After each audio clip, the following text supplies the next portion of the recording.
respond to the union budget that was presented by the Honorable Finance Minister for the year 2025-26, but also to expose the grand illusion it weaves, a mirage, a deception, or rather a golden deer budget.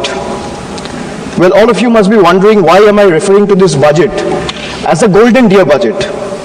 The 2025 union budget is nothing but a Marich moment from the Ramayana, an elaborate illusion designed to deceive.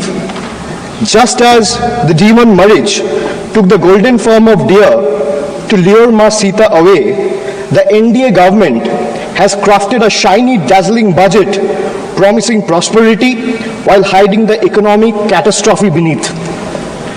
This budget might shimmer, but it's hollow as a treasure chest filled with air. It has flashy promises of tax cuts, economic growth, infrastructure hype to distract the common man, but beneath this illusion lies a brutal reality. Hidden indirect taxes, soaring inflation, slashed public spendings, and last but not the least, corporate giveaways. Just as Ma Sita was misled, the common people are being pulled away from financial stability straight into a fiscal wrecking ball. This government proudly proclaims no income tax for incomes up to 12 lakh rupees. But behind the scenes, they silently ensure the lost revenue is recovered through rising fuel prices, inflated service charges, hidden taxes on daily essentials, and the middle class, much like Lakshman warning Ma Sita, is skeptical, but BJP's propaganda and PR machinery is desperately working overtime to ensure that the common man and the people of this country still chase the golden deer anyway. What is given by one hand is being swiftly taken by the other. Just as in Ramayana, by the time people realize and recognize the deception, the economy has already been handed over to the Ravanas of crony capitalism, while the common man is left struggling to afford groceries, fuel, travel, healthcare, and even a simple movie night, all while being taxed for merely just existing. Madam, the budget presented by the NDA government is a masterclass in half-truths, half accountability, half delivery of schemes, and half-hearted governance. From half-built houses under PMAY to half-achieved farmer income targets, the government continues to sell dreams while delivering only fragments of reality. Infrastructure projects remain half-finished, welfare schemes reach half the beneficiaries, and their failed economic policies cater to half the population, leaving the rest in uncertainty. This is not a vision for developed India. It's a half-baked agenda wrapped in propaganda. Make no mistake, much like demonetization, GST, and the draconian farm laws, the full extent of devastation will only be visible when the smoke clears. I'll start with half-truths. So the NDA government in Maharashtra launched the Ladki Behan. Ma'am, the NDA government in Maharashtra launched the Ladki Behan DBT scheme for women in Maharashtra just before the assembly elections last year to use it as a political bait. Now with the elections over, they have conveniently started scrutinizing beneficiaries, thus removing 60 lakh women from the scheme. This is yet another jumla running deep in your veins, and people see through this betrayal and they are watching. Another betrayal, ma'am. Before the elections, the government promised a legal guarantee for MSP. After the election, the promise have disappeared without a trace. Madam Finance Minister is here and I'm glad she is present in the House. She in her speech mentioned that, and she began her speech with a flourish on agricultural growth. But when it came to MSP, the one demand that every farmer of this country has raised, there was only silence. No legal guarantee, no relief from the crippling debt. Instead of waiving farm loans, the government has increased the Kisan credit limit, which essentially means handing farmers more debt than relief. Since 2014, and whatever data I'm quoting in the House, if the chair wants, I'll lay it on the table of the House before tonight. Ma'am, since 2014, in the last 10 years, there have been 1 lakh farmer suicide. That's 1 suicide every hour. These aren't just numbers. They're a grim reminder of a system that abandons those who feed the nation while they conveniently feed lies to the entire country.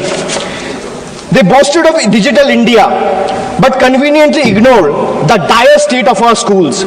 While flashy slogans flood social media, the harsh reality is PM Poshan remains stagnant, leaving millions of children without nutritious food. More than 50% of the children under the age of 5 suffer from chronic malnutrition, with 17% underweight, 36% stunted, and 6% wasted. A crisis screaming for attention, and yet the budget for PM Poshan remains dejectedly inadequate, proving once again that the union government is invested more in headlines than hungry children. Another half-truth: before the elections, the NDA government or the ruling party, BJP, promised LPG cylinders for all. But in reality, 1.2 crore households, I repeat the figure, 1.2 crore households could not afford even a single refill in 2022-23 because of their exorbitant price hikes. This is not upliftment. This is abandonment. When people have to choose between a meal and a refill, their promise is nothing but a cruel joke. In 2019, the cabinet approved 8,574 crore for the census. Yet in 2025, today, even after 5 years, only 570 crore has been allocated in this year's budget. 5 years late and still counting. And this is not happening this year either.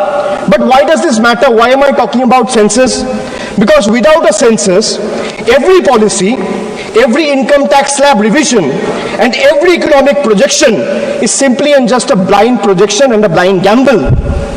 The Nari Shakti Vandan Adhiniyam, Women Reservation Act, which was passed by calling a special session 18 months back in 2023, can't be implemented as its rollout depends on the completion of the next census and subsequent delimitation. Both are yet to be scheduled. Seems to prefer running the country on guesstimates and propaganda rather than real data, because facts expose their failures and they would rather keep the nation in the dark. As we look at the economy policies of the NDA government, one cannot help but see a pattern. And what is the pattern? Man, the pattern is of or if I am to say, it resembles the tale of a reverse Robin Hood. What is a reverse Robin Hood? We know the story of Robin Hood, taking from the rich and giving to the poor. BJP has mastered the art of taking from the poor and giving it to the wealthy elite. So reverse Robin Hood. For instance, I'll give you an example. For instance, the waiving of corporate loans worth thousands of crores using taxpayers' money, while poor farmers struggling with small debts are left to suffer. The government claims to have no money to increase subsidies on essential commodities, yet it slashes corporate tax rates, giving billionaires an even bigger slice of the pie. This is not economic justice. This is economic favoritism at its worst. Then I talk about, or rather I'll come to half federalism. You know, all the members sitting in this house have never heard of this phrase. This is a phrase that I've coined. Half federalism. Why I say half federalism? I'll give you another example just to understand it better. Madam, in Bihar, BJP's ally, Janata Dal United or JDU, have 12 seats. That means BJP has 12 MPs in Bihar. And in Bengal, BJP has 12 MPs. BJP is in power in Bihar and BJP is not in power in Bengal. So Bihar gets bonanza, Bengal gets blockade. This is half federalism. Madam, not a single meaningful financial allocation has been made for the state of Bengal. This is a Bangla Birodhi budget. 1.7 lakh crore is still due to the state of West Bengal under various heads. This is a deliberate financial blockade, a calculated move to stifle Bengal's growth, prosperity and development. West Bengal's pending due on Manrega to the tune of 7,000 crore still remains unpaid, depriving 59 lakh poor workers.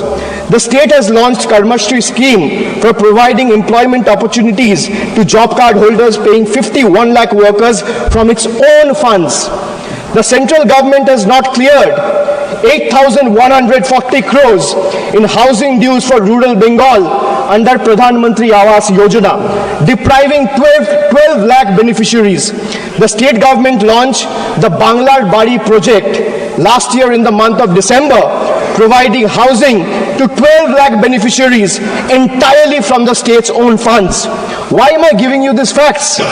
Because all of you, especially the members sitting in the treasury benches, must know, even though you have deprived West Bengal, the state continues to stand tall as a true testament, an example of Atma Nirbharata, where the mind is without fear, where the head is held high. Chitto jeta bhoy shunno, uchcho jeta shir. While the center withhold funds and play politics with the people of Bengal and their livelihoods, Bengal refuses to beg.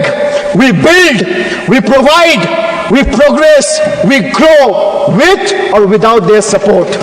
Bengal has more than doubled its export in the last 10 years. 57 lakh new MSMEs have been added, employing over 1 crore people. Bengal's handloom industry employs over 5 lakh workers, which is the second highest in the country. The state's broadband policy, formulated in 2020, resulted in investment of 7,500 crore in the telecom sector alone. Almost 3 lakh direct employment has been generated in IT companies. Bengal has over 88 lakh MSMEs, which is the second highest in the country. 1 out of 5 MSME are owned by women, which is highest in the country. 36% of workers in these enterprises are female, third highest in the country. Madam, now I'll come to health. India remains one of the lowest healthcare spenders globally, investing a mere 3% of its GDP, far behind China's 5% and United States of America's 16%. For a country of 140 crore people, this level of investment is not just inadequate, it's an outright betrayal of public health. The government has opened floodgates for 100% FDI in insurance, happily inviting foreign profits, but refuses to remove the crushing 18% GST on health insurance. So while the corporates enjoy free rein, the common man is taxed while they are fighting for their own lives. This is not reform. This is a rigged game where the poor and the downtrodden and the common people of the country are deliberately made to lose. Instead of strengthening government hospitals, this government prioritizes private insurance. Models like PMJAY, whose allocations shot up by 29%, essentially funneling public money into corporate pockets.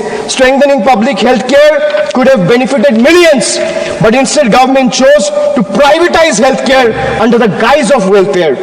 And if the government truly cared about public health, why has funding for mental health programs like National Tele-Mental Health Scheme has been slashed by 16%? Why is NIMHANS, which is the country's top health mental institute, facing budget cuts?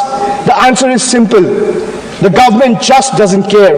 If healthcare were a priority, this budget would be investing in real solutions, not just mere illusions. Under BJP rule, all of them combined, they excel in crafting headlines.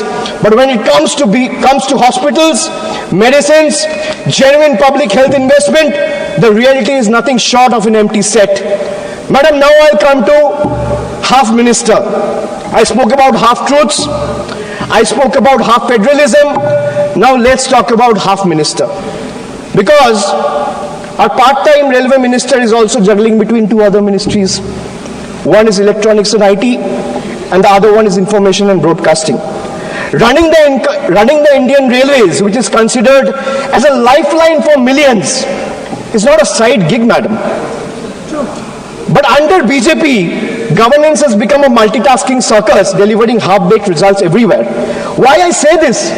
Because from the time this government came in, they have discontinued the railway budget. What they have done for safety, how many kilometers have been covered under Kavach? Between 2015 to 2024, there has been 678 consequential railway accidents, where more than 784 people have lost their lives, leaving more than 2,000 injured.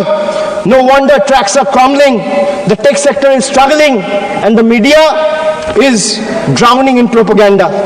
Then, ma'am, I come to half-baked answers. I can ask 50 questions or 100 questions to the government, but let me ask only 5. Why did you promise the people of this country a $5 trillion economy by 2025? We are in 2025 today, in the month of February. And looking at the rate India is growing, that goal will not even be achieved by 2037. Forget about 2025.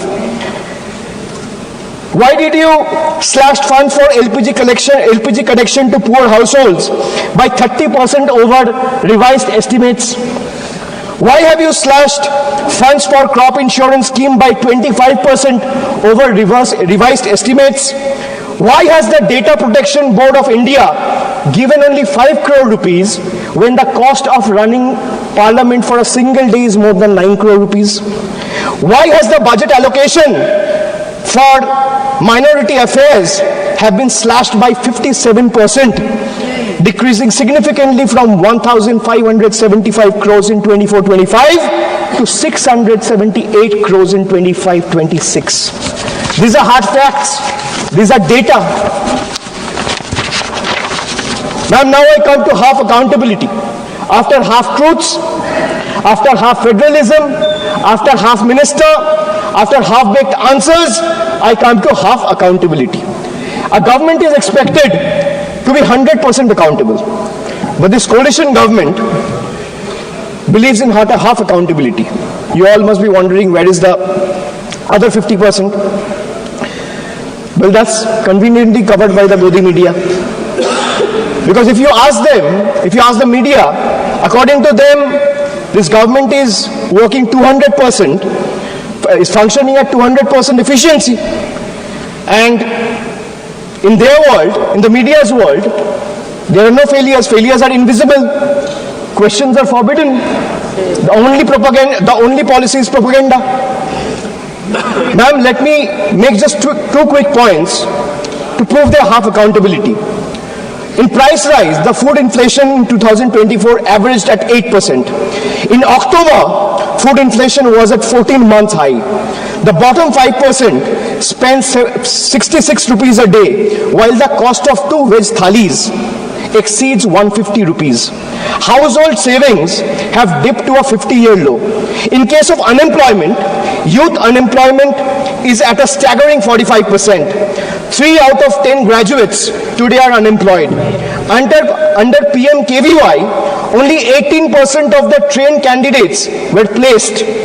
Over 90% of the workforce employed in the informal sector lack job security and benefits. Madam, now I'll come to half delivery. Now let me present before you a few examples of half delivered services. Time and again, this government has misled the people, making tall claims, but has failed to deliver where it truly matters. I'll start with Beti Bachao, Beti Padhao. Launched with much hype and fanfare to promote girl child education and welfare, yet over 80% of the scheme's budget was spent on publicity rather than spending it on the actual benefit for girls.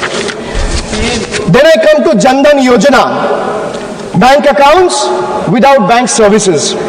Under the Jan Dhan Yojana, 54.66 crore, that means 50 crore, 54 crore, 66 lakh accounts were opened. But 11 crore, 58 lakh accounts remains inoperative. And out of this 54 crore accounts, 33 crore, 67 lakh accounts have balance less than 1,000 rupees. This is a perfect example of financial inclusion in paper, but financial struggle in reality. Ma'am, they spoke about doubling farmers' income, a forgotten promise. They promised to double the farmers' income by 2022. We're in 2025. But today, farmers are drowning in debt, facing stagnant crop prices, rising input costs, and no legal MSP guarantee. Pradhan Mantri Fasal Bima Yojana benefit insurance companies more than the farmers. Smart Cities Mission, hype versus reality. They promised over 100 smart cities, but most projects today remain on paper or are rather incomplete. Basic infrastructure in many towns are crumbling while funds remain underutilized or diverted to beautification projects. They spoke about making in India. That means they spoke about revolutionizing the manufacturing industry. But what is the reality and truth of Make in India? More imports, less manufacturing. Local industry today struggles under the rising imports from China, inconsistent policies, and low capital investment. Instead of boosting domestic production, India's trade deficit with China has skyrocketed over the years. Unemployment, they promised about 2 crore jobs every year, but in reality, unemployment remains at a 45-year high. They promised houses for all by 2022, yet another broken promise. In 2015, a promise was made to provide every household a home by 2022. 3 years later, in 2025, as the deadline passed, millions still await promised homes, highlighting delays and unmet expectations. Pattern, if you look at the pattern, big announcement and half execution, or rather zero execution. From infrastructure to education, health to employment, BJP's governance is a pattern of half delivery, grand promises, incomplete execution, and shifting blame when failures are exposed. This budget is like when I went through the budget. I was here when Madam Finance Minister presented the budget, but later I went through the budget document. Man, all I realized is this budget is like those promises where you promise free meals but charges exorbitantly for, giving a chair to sit, free water, service. So this budget is like a buffet that promises free meal but charges exorbitantly for water, service and cutlery, while taxpayers find momentary relief in minor reduction in income tax slabs. The government swiftly offsets these benefits through indirect taxes on fuel, essential commodities, rising road tolls, and higher consumer good prices driven by the increased GST rates. It's evident that these reliefs are nothing more than a mere illusion. Much like the Jio's once free data plans, attracting millions of users at a time, and then they raised the tariff sharply, which now comes monthly at a hefty price tag. The government claims to provide relief, but the reality for the middle class tells a different story. Let me give you another small example, and these are real examples. The government claims of an 80,000 tax benefit for an individual whose income is 12 lakh rupees annually. But it's nothing but a misleading farce. They thumb their chest about relief while simultaneously bleeding the common taxpayer dry through GST and unchecked inflation. A taxpayer in this income bracket, that means someone who is earning 12 lakh rupees annually, spends on essential categories like food, housing, education, healthcare, railway travel, air travel, transport, recreation, and each of these are subjected to steep GST rates under NDA's failed economic policies. The result, if you do a quick calculation, you will see that someone earning 12 lakh rupees ends up inadvertently paying 98,000 in GST. So the illusion of 80,000 tax benefit that BJP is desperately trying to sell, in reality is snatched away from GST alone. That means someone earning 12 lakh rupees is inadvertently having to pay 98,000 rupees on the account of GST alone. Then you have surcharges, you have cess, you have toll tax, you have many other tax, you have STT, security tax. And why I talk about GST? Because whatever one required to exist, madam, from medicines to tea, from toiletries to toothpaste, from hair oil to cooking oil, from fuel to oxygen cylinders, from rice to sugar, from butter to ghee, from undergarments to footwear, from biscuits to even popcorn at the movies, everything is taxed. In fact, more is lost to GST than they claim to give back. To make matters worse, there are several other taxes like I mentioned. There is toll tax, there are security transaction tax, there are cesses, there are surcharges, and then there's inflation also, which continues to erode whatever little remains. With an average 6% annual inflation, if someone is earning 12 lakh rupees today, that will shrink down to 10 lakh in 3 years. The only thing that is not taxed, or is rather untouched, is BJP's list of misleading promises and their sheer incompetence. That's only untaxed. The budget remains completely failure, and the budget also reminds me from a scene from a popular movie of Three Idiots. All of us have seen the movie. It went very popular, and throughout caste, creed and religion, everyone loved the movie. So ma'am, the budget reminds me of the movie Three Idiots, where Amir Khan's character, Rancho, exposes the education system's obsession with rote learning over genuine understanding. Similarly, today's government reminds me of the deceptive college director virus.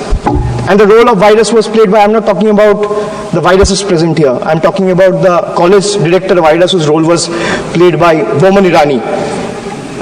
So the college director virus, what he used to do, he used to offer flashy numbers, grand schemes that prioritized ranking over real progress. Much like virus, the focus seems to be on the surface level over real achievements, presenting a polished image rather than addressing the true needs of the people. Or if we take a page from the history, the British during the colonial rule, they promised reforms while continuing to exploit India's resources. BJP's budget follows the same playbook, advertising tax relief while ensuring the burden is transferred through hidden economic policies that favor big corporations and the elite, leaving small businesses and working class struggling.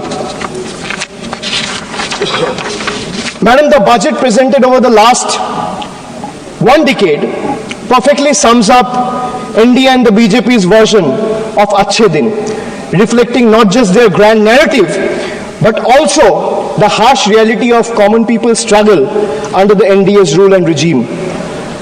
If I'm a citizen of India, I have to pay tax on the money I earn.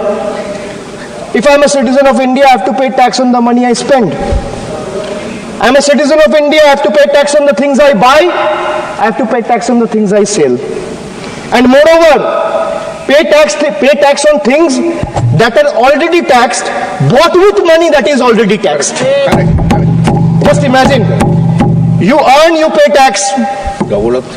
You spend, you pay tax. You buy, you pay tax. You sell, you pay tax. And then you pay tax on things those are already taxed from the money that is already taxed.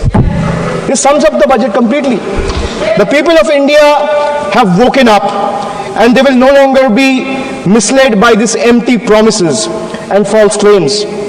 The government must pay attention to the aspirations of 140 crore citizens. If they don't, they should brace themselves. What started as a teaser in June 2024 will soon become a full-blown blockbuster. After all, the saying goes, never underestimate the power of the common man. And they are all, every Indians who's watching this, who has seen the budget, who has voted in 24 and is going to vote again, exercise their franchise, they are far better scriptwriters than the BJP members of this house. India now sees the truth clearly. BJP stands for Bhashan, Jumla and Propaganda, where speeches replaces real action. And NDA stands for, well, no prize for guessing, not delivering anything. Thank you, madam. Jai Hind. Decathlon sale. Get up to 60% off on your favorite sports products until stock lasts. Visit your nearest store or install.